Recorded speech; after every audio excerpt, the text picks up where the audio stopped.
चलो आज आप लोग मेथड नंबर 1 टुडे આપણે ચાલો મેથડ નંબર 1 કરીએ છીએ. એમાં શું હશે, જે લાસ્ટ વિડિયો લેક્ચર છે ટેકનિકલ ઇશ્યુને કારણે થોડો રહી ગયો છે, તો આ નેક્સ્ટ વિડિયો લેક્ચરમાં આપણે બધું કવર કરશું. હવે માનો કે કોઈ પાર્ટનર છે, એ દર મહિનાની શરૂઆતમાં બિગનિંગ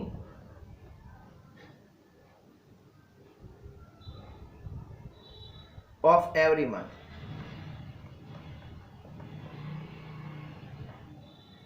માનો કે કોઈ પાર્ટનર છે એ દર મહિનાની શરૂઆતમાં એક સરખી રકમ વિથડ્રો કરે છે બિઝનેસમાંથી, તો આપણે લોકો એનું ઇન્ટરેસ્ટ કઈ રીતના ફાઇન્ડ થશે સમજો. Interest on drawing is equal to interest on drawings is equal to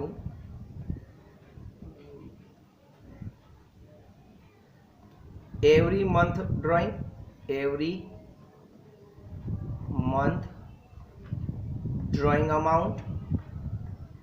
drawings amount into rate of interest into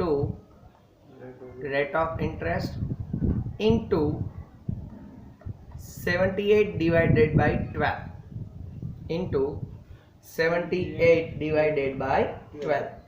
clear? એટલું પહેલા હું તમને આના સમ કરાવું છું, પછી આનું લોજિક શીખવાડું છું કે શું કામ એને આ 78 divided by 12 આવે છે. ઠીક છે, તો પહેલા આપણે આનો સમ કરીએ અને પછી આનું લોજિક જોશું. બરાબર? ચાલો જુઓ illustration number 1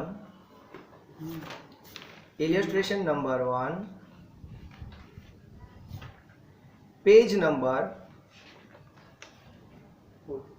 14 page number 14 illustration number 1. ठीक है, चलो जो वाचो. Hiral withdraw 500 in the beginning of every month. Underline करो, क्यारे विड्रॉ करे छे? In the beginning of every month. 500 withdraw करे छे in the beginning of every month. दर महीने 500 એટલે एवरी मंथ ड्रॉइंग કેટલું છે? एवरी मंथ्स ड्रॉइंग કેટલું છે? 500 રૂપીસ. બરાબર છે. પહેલું કામ ઈ કરવાનું કે આપણે એવરી મંથ ડ્રોઈંગ લખી લેવાનું. એવરી મંથ ડ્રોઈંગ કેટલો આવ્યો આપણી પાસે? 500 રૂપીસ. પછી શું છે? ઇફ 10% પર annum interest is charge on drawing, તો રેટ ઓફ ઇન્ટરેસ્ટ કેટલો છે? રેટ ઓફ ઇન્ટરેસ્ટ કેટલા પરસેન્ટ કીધું આપણને? 10%. થઈ ગયું? Okay. Determine annual drawing and interest on drawing. બે વસ્તુ ગોતવાની છે. એક તમારે ગોતવાનું છે એન્યુઅલ ડ્રોઈંગ, એક તમારે ફાઇન્ડ કરવાનું છે એન્યુઅલ ડ્રોઈંગ, અને બીજું ફાઇન્ડ કરવાનું છે ઇન્ટરેસ્ટ ઓન ડ્રોઈંગ. જો 3 માર્ક્સ માટે પૂછશે ને તો આવો જ પૂછશે સમ. બરાબર છે? બરાબર. જો આપણે ખરેખર આપણે કહું ને 8th માં અને 9th માં ત્યારે ઇન્ટરેસ્ટનું ફોર્મ્યુલા હતું I = PRN upon 100. બરાબર છે? બસ આ જ છે. ઇન્ટરેસ્ટ = P બોલે તો પ્રિન્સિપલ વેલ્યુ. તો આપણે પ્રિન્સિપલ વેલ્યુ આપણે કેટલા લખતા હતા? 500 રૂપીસ. R / 100 નો મતલબ શું થાય? તો કે રેટ ઓફ ઇન્ટરેસ્ટ. બરાબર. અને N ડિવાઇડેડ બાય આપણે અહીંયા શું લખીએ છીએ? N = 78 divided by 12. બરાબર છે? N બરાબર આપણે શું લખીએ? 78 divided by 12. ચાલો તો ફોર્મ્યુલામાં મૂકીએ આપણે. ચાલો ક્યારે વિથડ્રો કરે છે આ અમાઉન્ટને? બિગનિંગમાં કરે છે. એટલે લખીએ interest on drawing is equal to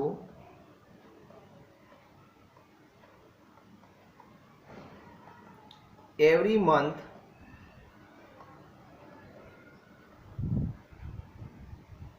withdrawal amount અથવા drawing amount, whatever you want to write, into rate of interest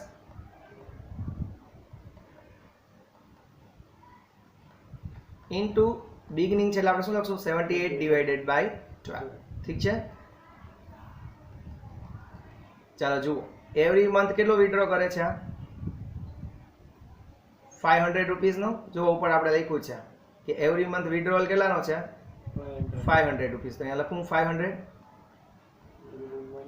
rate of interest કેટલો છે? 10%. એટલે 10% ડાયરેક્ટ લખી દો ઇન્ટુ 78 divided by 12. चलो करो जी कैलकुलेटर में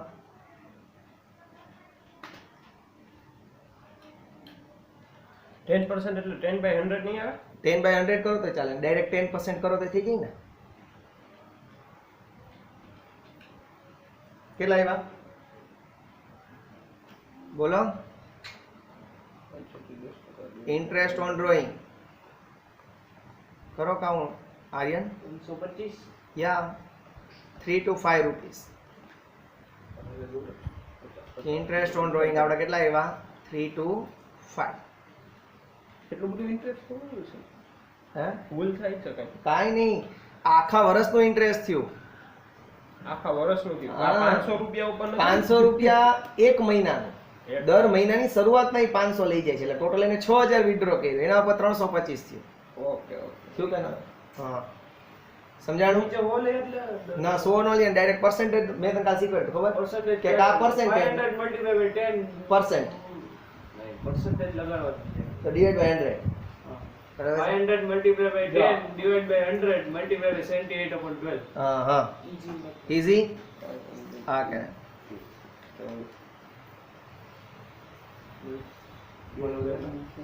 which one no ઓછી આપો અને આ બારી બંધ કરી દેજો 325 બરોબર છે. થઈ ગયું ઓકે હવે આનું લોજિક શીખવાડું છું કે શું કામ એને 78 ડિવાઇડ બાય 12 આવે છે એનું લોજિક સમજો જો સમજો કે કોઈ પાર્ટનર છે ઈ 1 એટલે દર મહિનાની શરૂઆત આપણે 1 ડેટ લખશું માનો કે 1/1/2020 એ 500 રૂપિયા લઈ ગયો બીજું ક્યારે લઈ જશે 1/2/2020 માં 500 લઈ જાય પછી 1/3/2020 માં 500 લઈ જાય દર મહિનાની શરૂઆત હોય બિગનિંગ ઓફ એવરી મંથ દર મહિને 1 જાન્યુઆરી 1 ફેબ્રુઆરી 1 માર્ચ 1 એપ્રિલ એનો ઉપા ટૂંકમાં ફિક્સ હોય આખર તારીખે ઉપા. અહીંયા 1 તારીખે હા એટલે હવે આખરનું આપણે કરશું આ ક્યાં ક્યાં સુધી હાલશે તો કે માનો કે 31/12 સુધી આપણે 12મો મહિનો લઈએ કેલેન્ડર યર લઈએ છીએ તો 31/12 સુધી આ 500 રૂપિયા સોરી 1/12 સુધી કારણ કે 12મા મહિનાની 1 તારીખે જે વિથડ્રો કરશે અહીંયા સુધી 500 લઈ જશે હવે જે વ્યાજખોર હોય છે ને એને તરત સમજાઈ જશે કે કેટલા મંથનું ઇન્ટરેસ્ટ લાગે માનો કે કોઈ વ્યક્તિ છે ઈ 1/1/2020 આપણી પાસેથી 500 રૂપિયા લઈ જાય છે આપણું યર ઓવર થાય છે 31/12/2000 કેલેન્ડર યર 20 તો એનો મતલબ કે આ 500 રૂપિયા છે એના પર કેટલા મંથનું ઇન્ટરેસ્ટ લાગે 12 મહિનાનું 12 મહિનાનું લાગે આખે આખા હવ. પછી એના પછી હોય તો 11 10 9 અપ ટુ ખેંચતા જાઓ તો અહીંયા 1 મહિનાનો ઇન્ટરેસ્ટ લાગશે આનો ટોટલ કરો એટલે કેટલા આવે 78 આવે છે સમજાણું એટલા માટે 78 ડિવાઇડ બાય 12 લખીએ છીએ આપણે n = 78 ડિવાઇડેડ બાય 12 એટલા એટલે મહિનો એટલે 78. હા બિગનિંગ ઓફ Beginning એટલે 78 ડિવાઇડ બાય 12 ઠીક છે આ એનું લોજિક છે મને ખબર જ નથી કેમ કે n = આપણે નંબર ઓફ મંથ્સ લેતા. ના યર્સ લેતા મંથ લેતા હા બરોબર છે ચલો બી જોવો if partner withdraw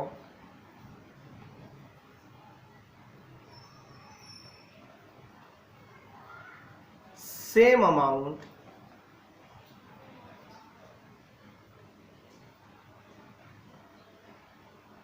on the ending of each month દર મહિનાના એન્ડમાં ઈ એક સરખી અમાઉન્ટ વિથડ્રો કરે છે ચલો જે ઓલામાં આગલા સમયમાં એક વસ્તુ ભૂલાઈ ગઈ એન્યુઅલ વિથડ્રોલ આગલા સમયમાં આપણે લોકો ભૂલી ગયા છીએ એન્યુઅલ વિથડ્રોલ એન્યુઅલ ડ્રોઈંગ્સ અથવા વિથડ્રોલ એન્યુઅલ ડ્રોઈંગ્સ કેટલું થાય એન્યુઅલ ડ્રોઈંગ્સ એક મહિને 500 લે છે તો અહીંયા મંથ કેટલા હોય 12 હોય હા કેટલા રૂપીસ થાય એન્યુઅલી 12,000 6000 રૂપીસ એન્યુઅલ વિથડ્રોલ કેટલો થશે 6000 લખી નાખો એવું લખશે કોણ ઇન્ટરેસ્ટ લખી લે interest on drawing 325 annual withdrawal 6000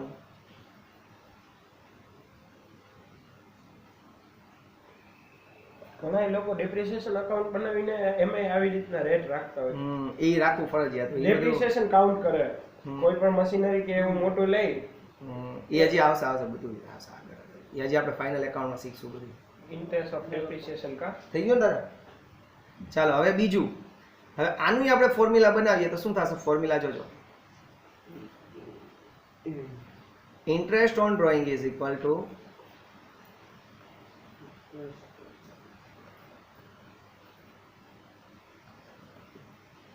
every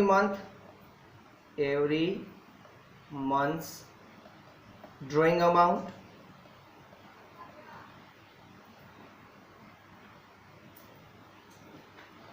into rate of interest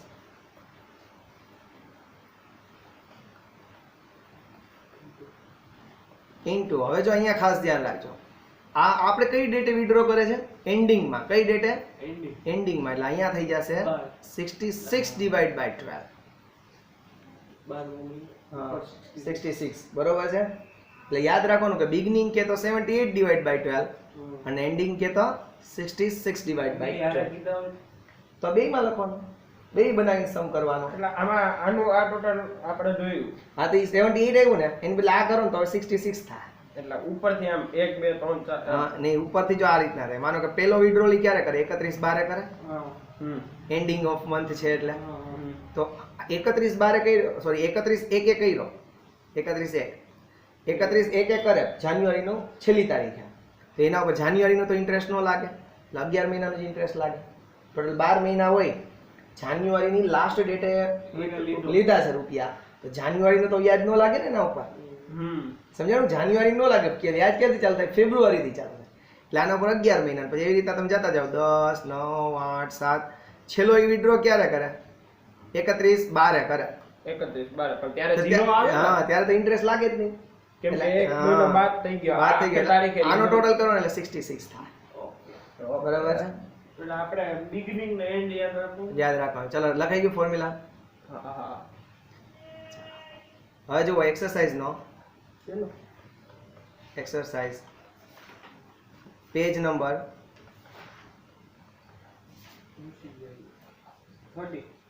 30. Exercise page number 30. એનો સમ નંબર ત્રીજાનો પહેલો છે આઈ થિંક. એ પેલો કરો. હા એટલે ત્રીજો મેઇન ક્વેશ્ચન એનો થર્ડ મેઇન 3.1. છે. ઓકે જુઓ ચાલો શું કહે છે? A partner withdraw identical amount at the end of each month. Underline કરો. આઇડેન્ટિકલ અમાઉન્ટ એટલે કે એક સરખી amount at the end of each month, દરેક મહિનાના અંતે. બરાબર છે?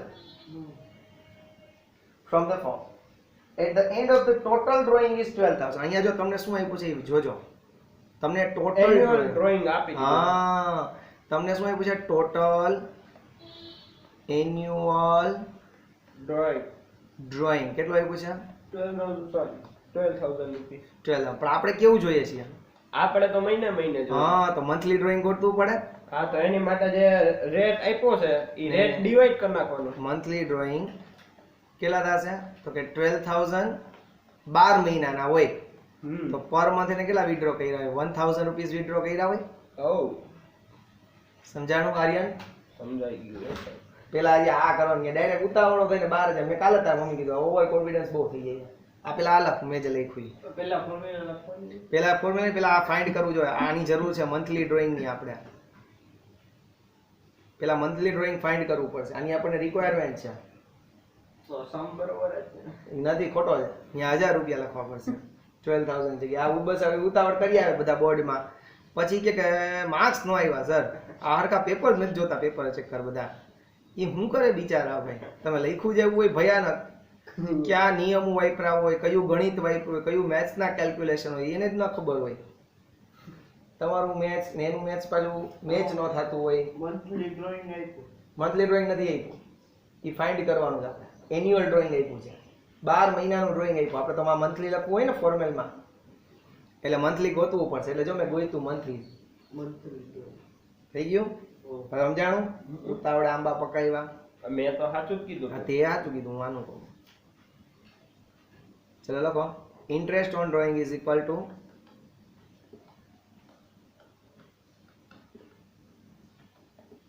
every month drawing amount, એટલે જ હું અહીંયા every month લખાવું છું, બરાબર છે, into rate of interest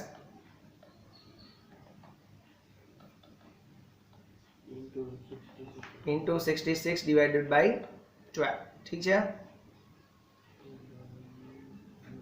ચાલો તો એવરી મંથ ડ્રોઈંગ કેટલું આવે છે, હમણાં જ આપણે કાઉન્ટ કર્યું ને 1000 રૂપિયા, યા 1000 into 12. રેટ ઓફ ઇન્ટરેસ્ટ કેટલા પર્સન્ટેજ ઉતાવળ કરો માં 12%